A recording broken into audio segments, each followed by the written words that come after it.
Welcome to the Masterclass for Supply Chain Management. My name is Saloshini Naidoo, and I'm going to be with you through this next hour for our supply chain webinar. Wired for the future is what we're going to talk about today. I'm going to just give you a brief introduction of who I am and a little bit of background so that I'm familiar. And if you don't mind, by then, I'm just going to switch off my camera for bandwidth, basically. All right, like I said, my name is Saloshini, and coming from supply chain management with over 2 decades of experience, before it was called supply chain management, is where I come from. Industry-wise, packaging, pharmaceutical, FMCG, a little bit of agricultural, and more recently in the consulting and advisory space. So that just opens it up to a whole lot more. In terms of businesses, local small businesses to huge multinationals across the whole world. So use it to your advantage, guys, and ask the questions that you need to around the different aspects of supply chain. And I'm more than happy to share from an experience point of view. Today, right now, what I do is I do a lot of work for Regent Business School. They've got a fantastic supply chain management structure in form of their Bachelor of Commerce, Supply Chain Management. There's amazing components to it, and there's a lot to learn from. The consulting advisory as well is where I'm quite busy in the supply chain. Okay, now I'm going to turn my camera off and we're going to go into the slides, okay? So let's do that and let's share the slides as well.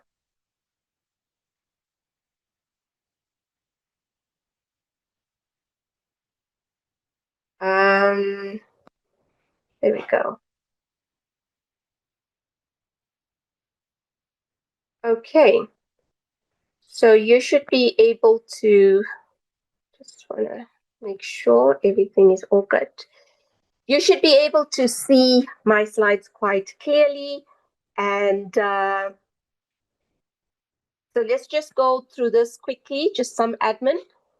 There's the chat that you can put your comments or your questions into if you feel that you're going to forget them. We have a session right at the end for Q&A and a discussion. And yeah, let's learn together and let's work through it together. All right, all good. Wired for the future is what we call the session. And I want to talk about the intelligent, resilient, and responsive supply chains, what this means for us, what this means for supply chain, and what this means for customers and consumers on the other end. So we're going to cover quite a few different areas here. There we go. Future-ready supply chains is where we'll start. We'll talk about the different characteristics in these 3 areas. Enabling technologies. So I've just got the 4 there, the AI, IoT, blockchain, and digital twins. We'll talk a little bit about building resilience and sustainability because it's super important in the supply chain area. And we'll then finish off on real-time responsiveness. So right at the end, there'll be an opportunity for Q&A and a little bit of discussion. So let's make it as engaging and interactive as possible. All right, let's start here. Introduction to future-ready supply chains. And, you know, we keep talking about, I mean, for a long time now, we keep talking about the future of AI, the future of digitalization, the future of digitization. Here's the thing. It's no more the future. We're in it. We're right in it.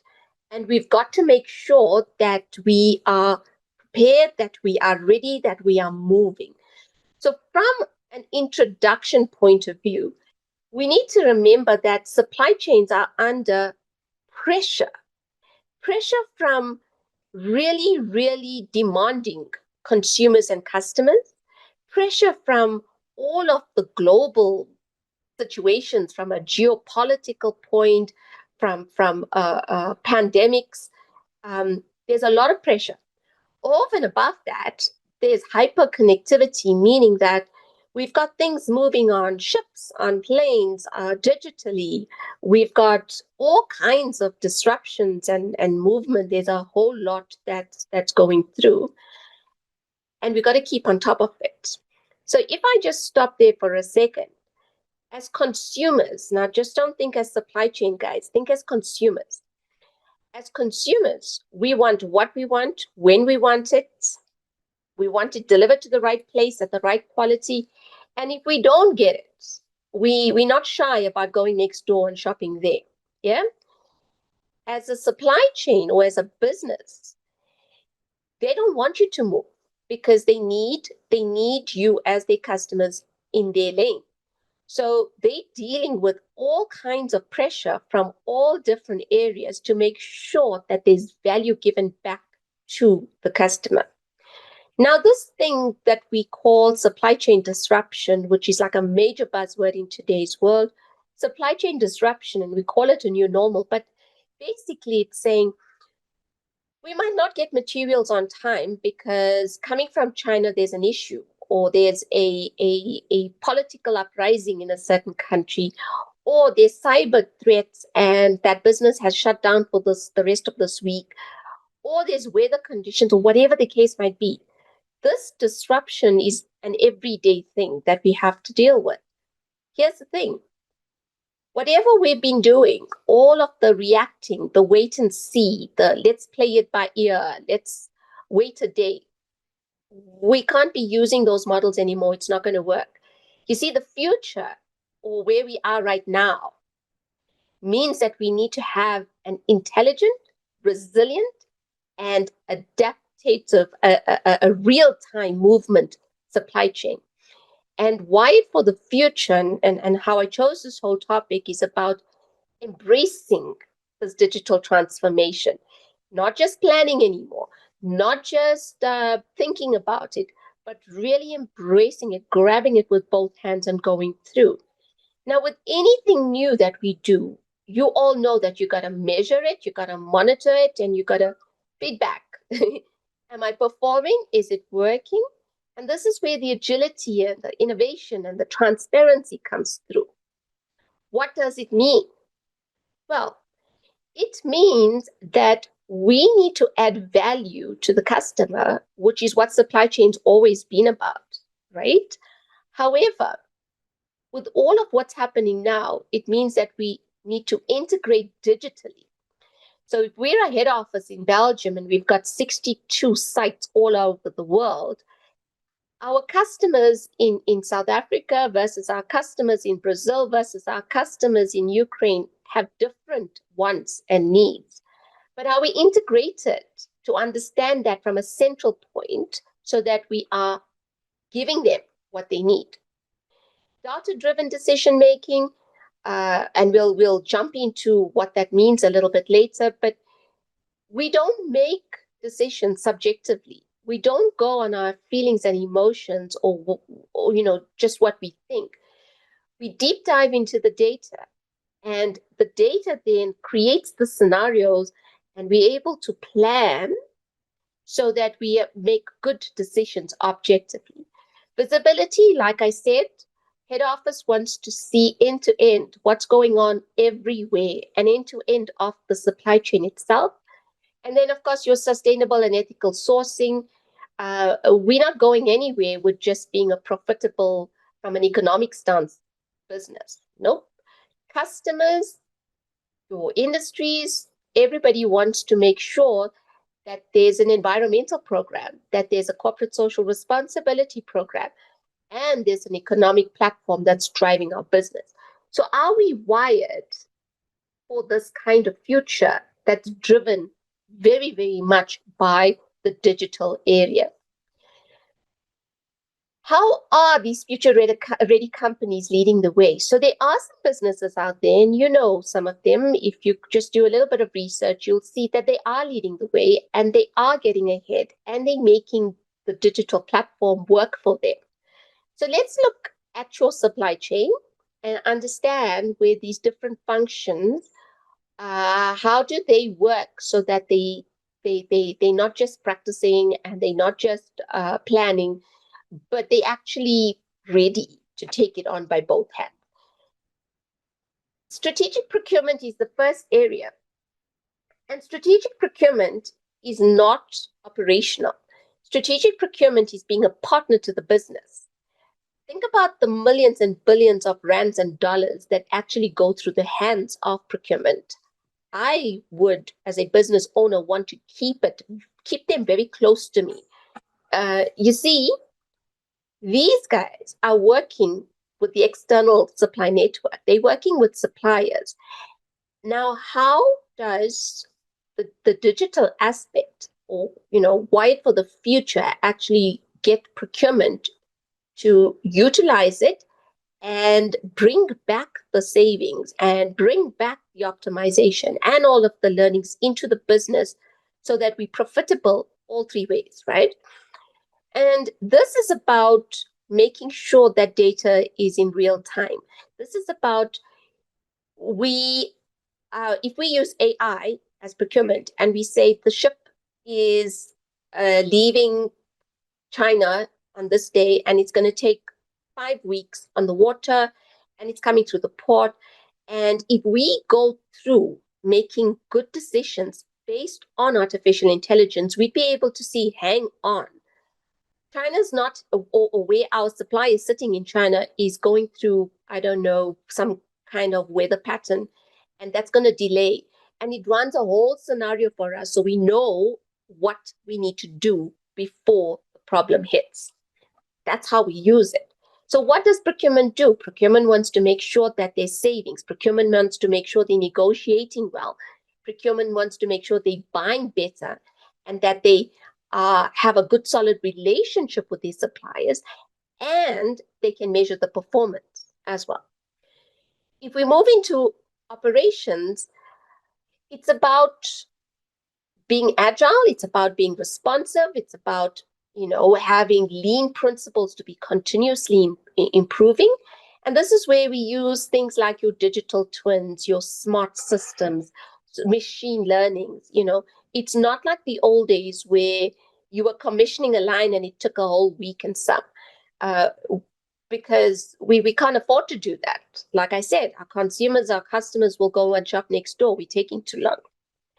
From a logistics point of view, there's been so much of growth from smart logistics and making sure that our deliveries on time, in full, no errors, giving the customer what they want when they want is working. This means unpacking what the route looks like.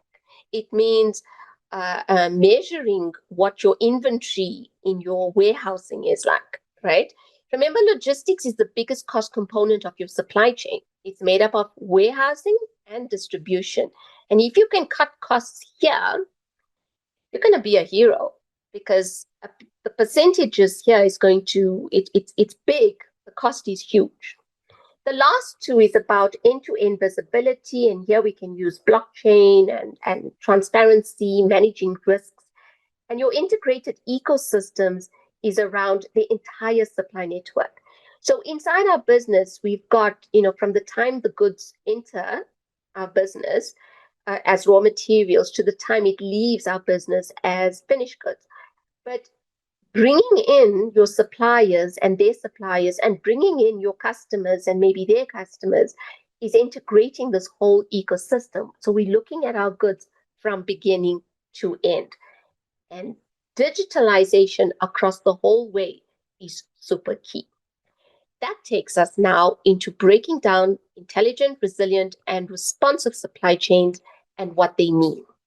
So, and this for me is super fascinating because remember I said I came from the place where there was no supply chain. There was procurement, there was operations, there was quality, and they all worked independently. And then working through the supply chain and actually being where we are now, it's super amazing. So let's break each of these up and understand what it means for the supply chain. An intelligent supply chain means that it's using data, real-time data, and based on that data, it's making decisions to see what does the future show us. Are there opportunities and risks, right? And that's what you've got from the data. A resilient supply chain is taking this intelligence and saying, all right, I see what the risks are. I see how far it is down the line. Now, how do I prepare for this? How do I lower the impact? And what kind of mitigation do I put in so it doesn't hit us? Because I can plan and prepare better. And a responsive supply chain is saying, I got the data, I'm preparing for it, but am I being too slow? And, am I going to drown and then try and swim up again? Or do I have the agility and do I have this quick response to turn it around? So how flexible is our supply chain? How quick are we to adapt if there's changes in the circumstances, in the environment, or the customer just changes their mind? Now, all together, the intelligence, the resilience, and the responsiveness drives excellence. It reduces costs, it improves our level, and very important, it gives us that competitive advantage that we need in today's world. If companies are quite scared of all of this data and all of the planning and the scenarios and using all of these tools, we're going to get left behind. That's what's going to happen.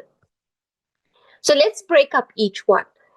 In your intelligent supply chain, you've got technologies that we can collect and analyze data and we make decisions, right? As human beings, just take it back there. As human beings, what do? The moment we see numbers, the moment we see data, we start looking for patterns. And the reason we start looking for patterns is now we are decoding this data and we start saying, why did it increase over this period of time? And then we see it's coming down in this, what happened? And that's what we analytically doing so we can make decisions. Now here we've got a tool or tools that do it for us. They're creating the scenarios. You can slice and dice the data the way that you want. So you can get the picture, that's going to come through.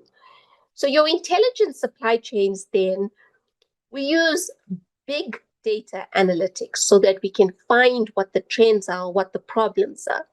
When we talk about big data, we're basically saying what methods and tools are we using to collect, process, and get information from huge volumes of data. That's it. That's your big data. We've got AI and machine learning. And basically here, these technologies then help us to detect any funnies that's coming through, or from a machine learning place to see how do we improve, what can we do, can it do more than two things, can we integrate it, how do we reduce waste, reduce costs, and improve efficiencies. Automation, we know this, your AI assistants, your smart bots in the supply chain is super important because it's helping you to be efficient, responsive. And then, of course, the last one is your digital twins, which we'll get into just now. These are the characteristics and benefits. So you'll see for each one, I've got the characteristics and the benefits for the intelligence, the resilience, and the responsive. Before I even talk about the resilient, right, let me tell you this. In supply chain, it doesn't matter where you are sitting, in which function in supply chain. It doesn't matter how many KPIs you have to your roles and responsibilities. All those KPIs come down to two things: efficiency and effectiveness. So efficiency is speed, how quick, how fast. And effectiveness is value. And value can be the quality. It can be the time frame in terms of where it needs to go. It can be after service. It's everything else that the customer is paying for. So yes, speed and value is both equally important. And supply chains are made up of that. All your KPIs are going to fit either into efficiency or into effectiveness. Now, resilient supply chains don't just survive disruption. They see disruption coming. They look to see how can we adapt? How do we recover? Because we can't go over the mountain or avoid it. It's coming at full swing, but let's look at how we reduce the impact. And based on the learnings, how do we come out looking better, stronger? So they are designed to absorb the shocks. They are designed to keep moving through the pressure. How do we do this? Risk management. We identify the risk. We plan for the risk. We scenario plan. We look at the impact of the risk, our exposure to the risk, and we put in action plan. We don't put all our eggs into one basket and have just one supplier, right? We also then think about if we're bringing goods in from an international overseas, we can't afford to be shipping every week, every month. It doesn't make sense. So we work on economies of scale, and we got to work with these buffer strategies. There's ways around it. We don't have to hold all that stock. We can call it off, but maybe it's sitting with a vendor locally. And then, of course, your business continuity planning. Now, in every single thing we do, we can't work in silos anymore. It's not going to work, especially with the whole digital platform. Everything is transparent, right? So that then means that we need to have a cross-functional crises team. We need to have cross-functional learning teams. We need to have cross-functional planning teams. So we're able to get all our ideas and all our things and slice, dice, measure, monitor everything along the way. Again, here's your characteristics, everything that I've said, and the key elements that we look at to be resilient. This is a big one, cybersecurity.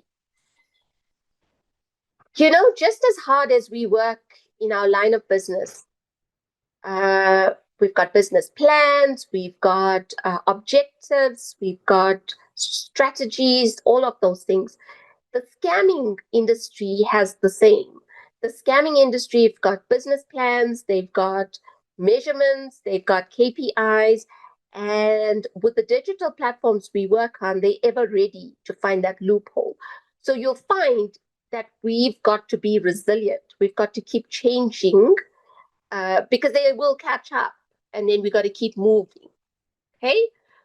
And the last one here is your responsive supply chain. And remember, I said it's how quick do we change? How quick do we adapt? Now, how this works is if you've got real-time data and you're monitoring that data, you are able to pick up very quickly, here's the issue, and this is what we need to change quite quickly.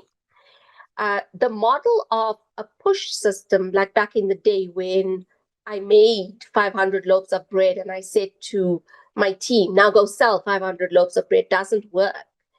We now focus on our customers, and it's more of a pull system where we're saying to the customer, what is it that you want, how much of it you want, and this is how long it takes us. So it's more demand driven, and we make accordingly, right? Your modular manufacturing, you ask any person in supply chain what they think about stop starts or frequent changeovers, they hate it. It's like driving on a national road at 120 kilometers and coming to a stop and driving a manual car and then trying to pick up speed again. We don't like that.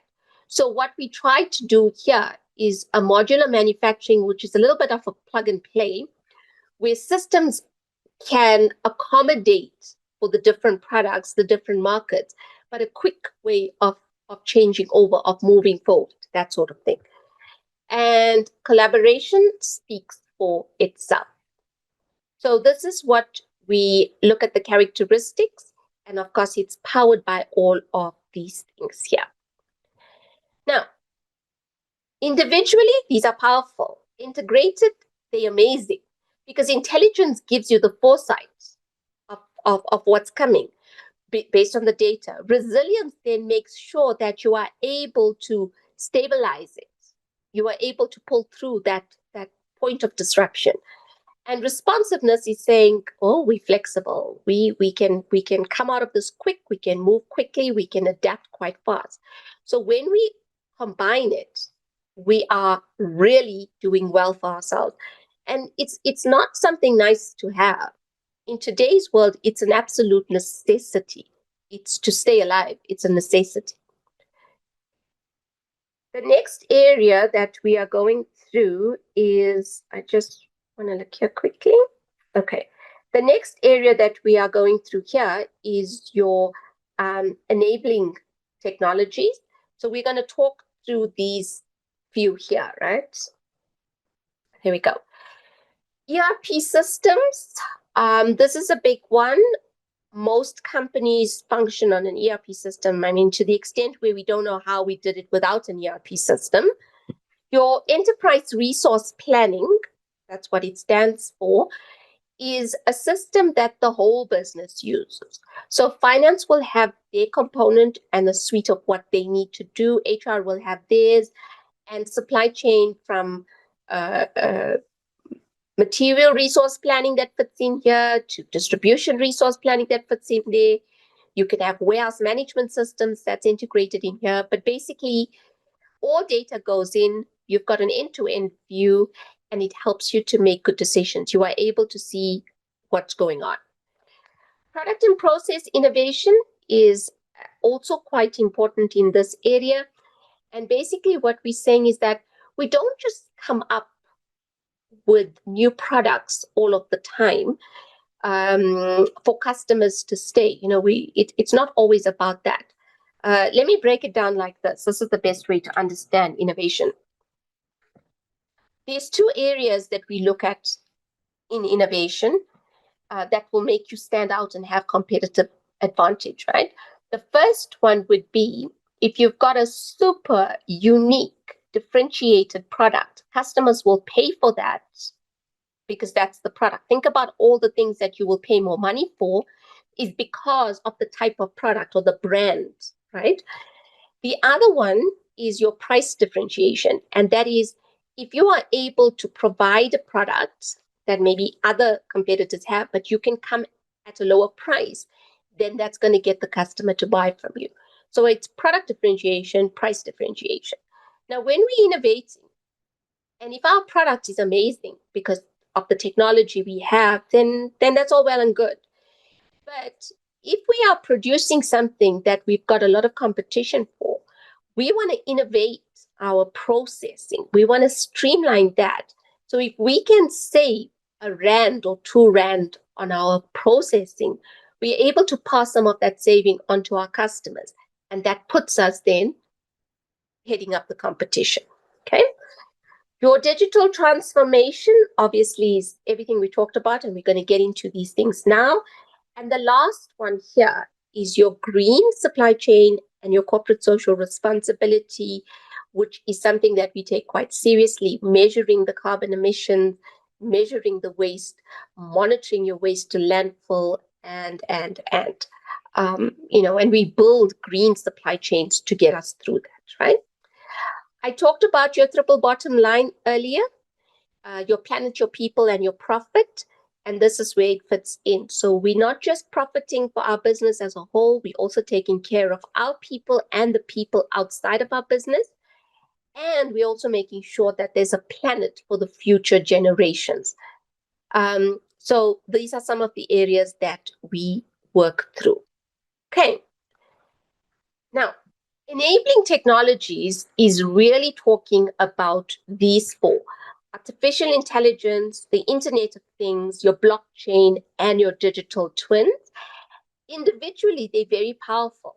When you integrate them, they're even more powerful. And like I said, it's an absolute necessity in today's world to have them so that you're not left behind.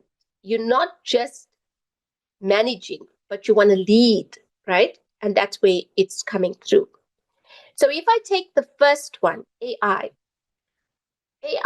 is basically what we used to do manually before. We'll sit with spreadsheets upon spreadsheets and we'll work through the data and we'll make decisions on that.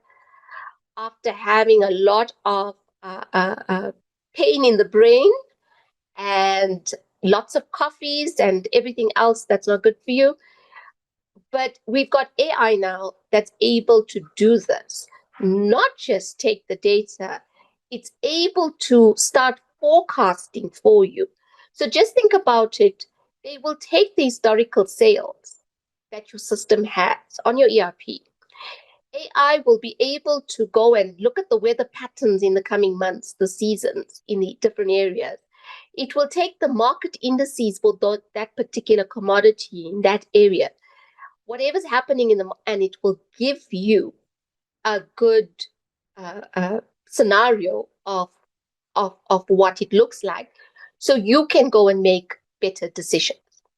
Maintenance, exactly the same thing. We don't have to wait, to actually see when the machine failure is going to happen, or whatever the case might be, because it can anticipate that this blade has 450 hours of time, and then it starts recommending maintenance before the 400 hours, for example, and that's where the predictive maintenance comes in, versus us manually doing that. From an inventory perspective, I mean, we've seen this. I think this is where we see it quite a bit. We are able to manage our inventory so that there's no overstock and understock, because that's net working capital tied up. We can do stock takes and things like that, working through, I mean, there's just so much. There's barcode scanning, there's drones, there's so many things in that area. And then autonomously decision making with all of your AI chatbots, your customer service tasks. So you'd find things like, if you and I go onto a website and we want to purchase something, the chatbot will come up and say, how can I assist? You'll ask the questions and it will answer. And then from that, we can take that information so we make better decisions for our business, how else we can work with it. Your Internet of Things is around, the best way to describe this would be to take your physical objects and embed that into your, let's say, for example, your sensors. So you connect your physical objects to the digital aspects, right? And this then exchanges data with other devices, and it's good to go. So I think the easiest one here, and I can actually think of two examples, is, for example, we walk into a Pick n Pay, we buy a jar of Black Cat peanut butter. It's got a barcode. The cashier at the till point scans it and will tell you it's 45.99 Rand, and we're good. If we take that a step back, 6 jars of peanut butter came in a case, and that was received at the Pick n Pay store. It had a barcode. It was shrink wrapped. It had the barcode on it. When you scan it, it tells you the price. It tells you that it's Black Cat peanut butter and it's a crunchy flavor, etc. If you go back to the depot of Pick n Pay, it's coming on a pallet. The pallet is shrink wrapped. It has the same barcode. Now, if there's a complaint anywhere along that way of this peanut butter, the actual code tells you this is the finished product. On an ERP system, you'd be able to pick up all the ingredients, all the packaging, which line it was made on, which date, every information that you want. So basically what's happening is the physical assets, the physical objects are connected to the digital world through these sensors, and that's how we connect. Another example would be, we walk into a Mr. Price store, for example, right? And you pick up an item, a shirt, and it has that I'm trying to think what it's called now. It's got that little iron magnetic thing that's there, so that if you steal it and you walk out the store, it's going to start beeping, right? That physical object that's on this shirt, if it doesn't come off at the till point, if they forget to remove it, because you remove it with that whole magnet, and you walk through, now what's happening? That physical object is actually being connected through the digitalization, through the sensor, that when you walk through, it starts to beep. And now someone has to come and remove it. That's basically your Internet of Things. Where do we use it? I gave you 2 examples already. We also use it GPS. You're driving and it's telling you that the road you're on, it's got an accident a kilometer away. Take a reroute. We use it in smart warehousing, where we want to measure the efficiency, the energy use, or we want to do some kind of other automation. Think about things like temperature control. If something needs to be not at a -4 degrees, but -10, and every time it loses that, if it goes plus or minus 1 up or down, then the sensor goes off, telling you need to go and relook at it. That's where we use the Internet of Things in our supply chains. What about blockchain? So blockchain is really about centralization, transparency, traceability, and it's a distributed ledger technology. So let's just break that down, right? Distributed ledger is basically saying that we've got this digital system. It records all of our transactions, but it's recorded in multiple places at the same time. So whilst we put it into this system here, it's actually capturing it in multiple systems across. It's talking to each other, right? It's a distributed ledger. It records the transaction. It's secure, yes. Immutable. Immutable meaning it cannot change. So we've got history. It's traceable. We can audit it, and so forth. So it helps in that regard. Now, it secures the tracking of our raw materials. We're able to track it, like the example I gave you with the coding, the scanning. From a procurement perspective, we've got automated self-executing contracts, so we reduce paperwork. Let's say, for example, a purchase requisition is set up, right, on the system. You request for purchase. It gets signed off on the system. As soon as it's signed off, it generates a purchase order. When the purchase order is signed off, it generates an email to the supplier to saying, this is what we want. And once that's received, then the goods are getting ready and it's getting delivered to you. The authenticity we spoke about. And then, of course, you can store all of your documents, store all of your certifications, and it's quick and easy sharing. The third one we look at here is your digital twin. Now, your digital twin is basically a mirror system. And your digital twin then it reflects a physical object accurately. Now, where do we use it in the supply chain? Scenario planning. That's where we use it. We use it in simulation. So basically we say, okay, if the goods are coming from China and now we can see through AI that we've got a weather crisis there, we start planning our what if scenarios. What if we delay that, and we actually get it from another country or whatever? So we simulate, we create the what if, and we plan based on these scenarios. It also helps you in operations to identify your bottlenecks. It helps you to manage, to understand your risks and evaluate whether the strategy you're using is going to be cost effective versus doing something else. And it's able to actually work through the product life cycle from the time it's designed to the time it's delivered. So this is a good one to use if you are not sure of where you want to go with it and how you can virtually simulate and see what that might look like. So those are the ones that we use. Now, what we've done here is Each of these technologies is brilliant on its own. But imagine if we just combined it, how far we'll get. So let's say, for example, if we take your AI and we take your Internet of Things, right? The sensors from the Internet of Things, like I told you, the sensors that we pick up when you are taking your shirt through the door and it's beeping. Artificial intelligence interprets it and it acts on it. So it's saying, if the sensor passes there, then this is what I need to do, right?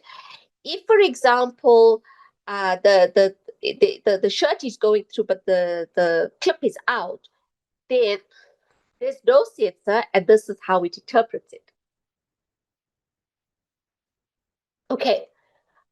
If I look at AI and digital twins, for example, AI enhances the ability for the digital twins to simulate, learn, and it recommends stuff. So they work together. Therefore, if we have a digitally intelligent setup, imagine it's going to sense things before it happens. It's going to be able to think and act and adapt, not in the future, because your customers will go next door and shop, but it will do it in real time right now, and it will give you ways that you need to correct it. So if we really dumb it down, if I'm driving on the N3 and the GPS is telling me there's an accident. You can't see it right now, right? It's a kilometer down. We suggest you take the off ramp here. It's in real time. It's not, because it sends there's a way out from there. Take the off ramp, go around, and you'll get there faster. But you make that decision. That's basically what we're talking about. And then we just need to remember that the future is now, right? The customers are still there. We've got to keep innovating. We've got to keep delivering on time in full faster than before. We've got to be efficient. We've got to be effective in this disruptive, globalized world that we live in. Now, I like to follow this, and if any of you have been in the masterclasses before, I would have shared it as we went through the years. So let's look at the top 3 trends from 2023, 2024, right? 2023, we had big data analytics, digital supply chains, and supply chain risk and resilience, 1, 2, and 3.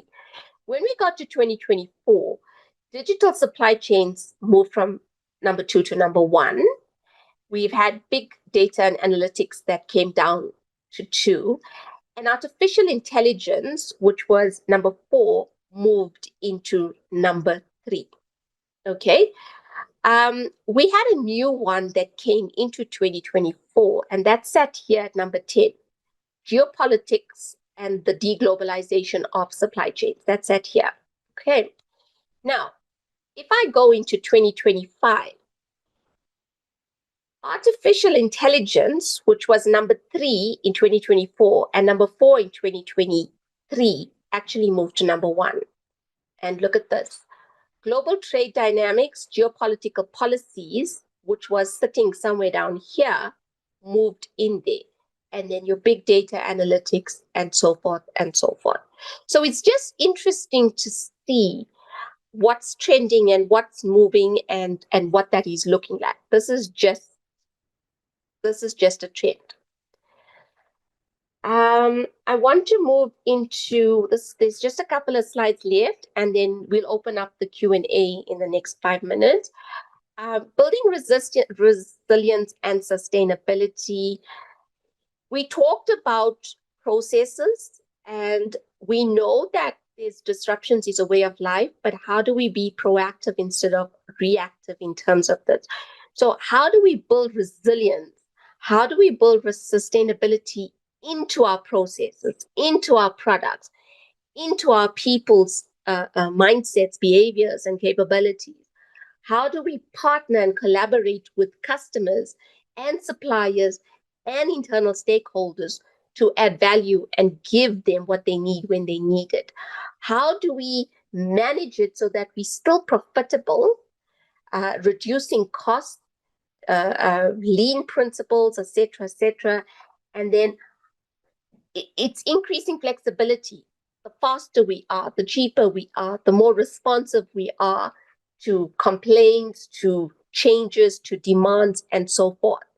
So we look at people and processes, we look at technology, and then we look at all the policies, the procedures, the regulations, the legislation that we govern by, so that we are able to have full view. We are able to put in control measures. We are able to be flexible and adapt. And we are able to manage our stakeholders and work in partnerships. That's what it basically is about. Some of the opportunities, I'm not going to go into any of them, but I spoke about procurement being a business partner. Massive, massive opportunity, because you've got external supply network with suppliers. You've also got access to their suppliers. And if you can get that right, there's a good opportunity there to build resilience and sustainability before the products even get into your company. Leveraging technology for visibility, we covered it. So these are just the opportunities that you will see. Okay, I'm not going to go into all of them. We've covered most of them. And the last area that we want to touch on is the real-time responsiveness. Now, when it comes to real-time responsiveness, it's saying, how fast do we respond? Because we can't wait till tomorrow. I mean, if you want something and you don't find it at your local store, you will go somewhere else. You're not going to sit for a week, a month, or who knows how long. So what pushes us is customers' expectations. Customers these days are super fussy because globalization has created the opportunity for them to have what they want, when they want it, where they want it, how they want it. Disruptions is another one that forces us to start thinking proactively. What controls do we put in place?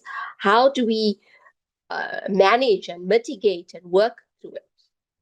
Digital competition, obviously, if we don't jump on, we're going to get left behind. And globalization has brought with it as much opportunity, but lots of complexities. You've got two hemispheres. If there's over 60 million people in our country, and 30 million of us go online and we shop, and then we go to bed, when the northern hemisphere is awake, supply chains are moving. As you sleep, supply chains are still moving. So we've got to respond quite quickly. It reduces lead times, it improves customer service, it lowers costs, it manages risk a lot better. And very, very importantly, it gives us a competitive edge to stay ahead of our game, to get our product out there, to gain market share and grow market segment, grow your basket of goods. But it doesn't end there. You're never going to arrive. Therefore, it's continual all of the time. Those are just some of the benefits, right?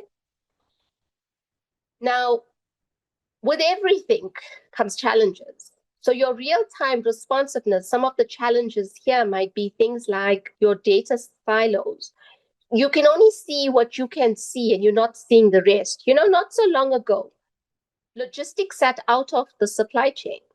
So it was supply chain and logistics. We used to call it back in the day a hole in the wall.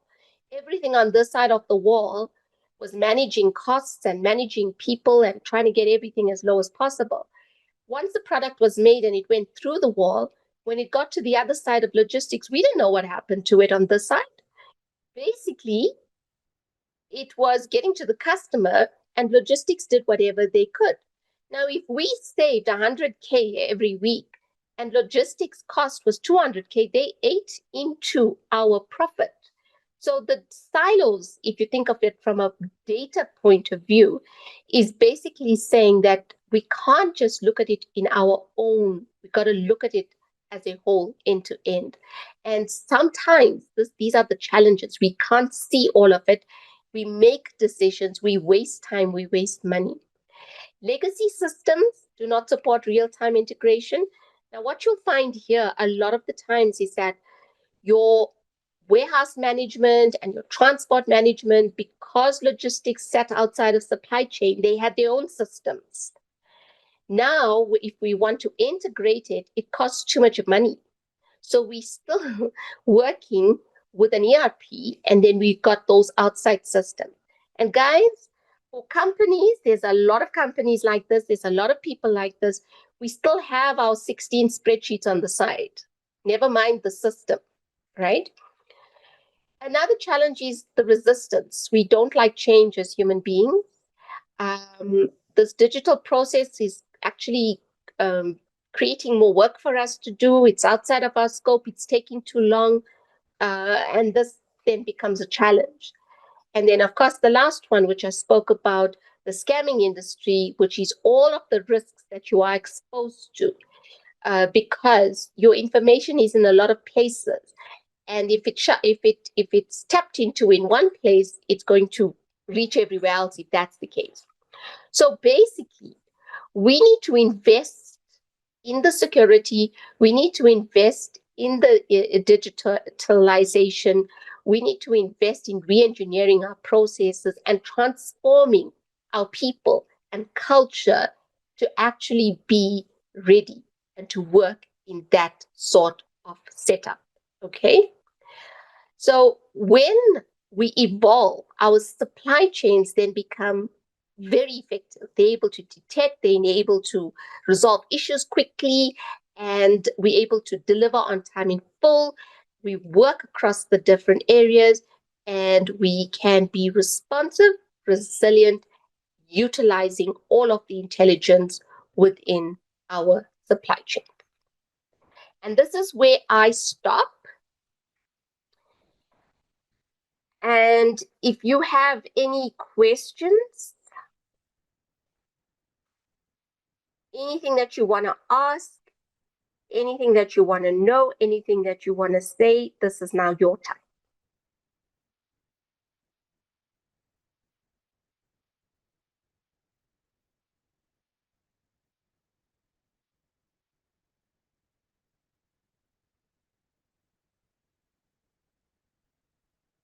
Has it been all clear?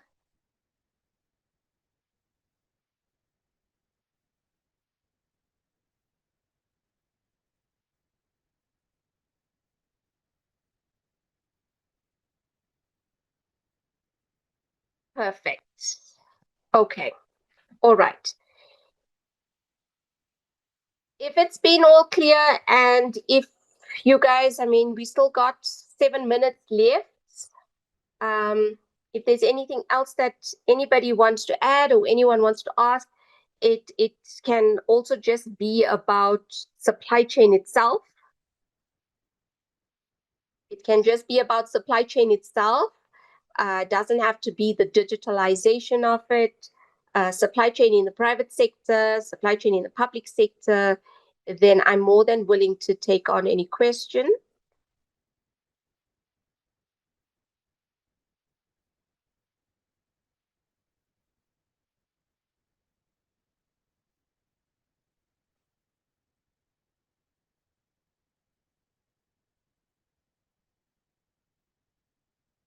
All right.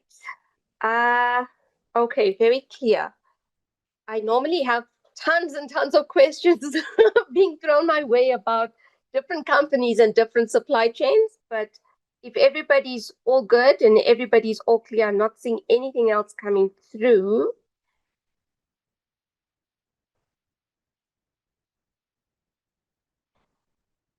Then either it means that everybody is wired up for the future or the current future, if I want to call it that, or I've actually taken us through most of everything and it was clearly understood. It's going to be one of the two or both.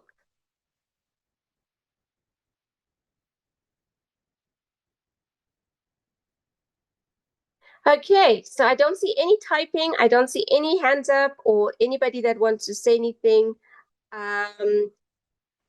Regent, I'm not sure if there's anything else that we need to do because we've got 5 minutes left and I'm happy to stop here.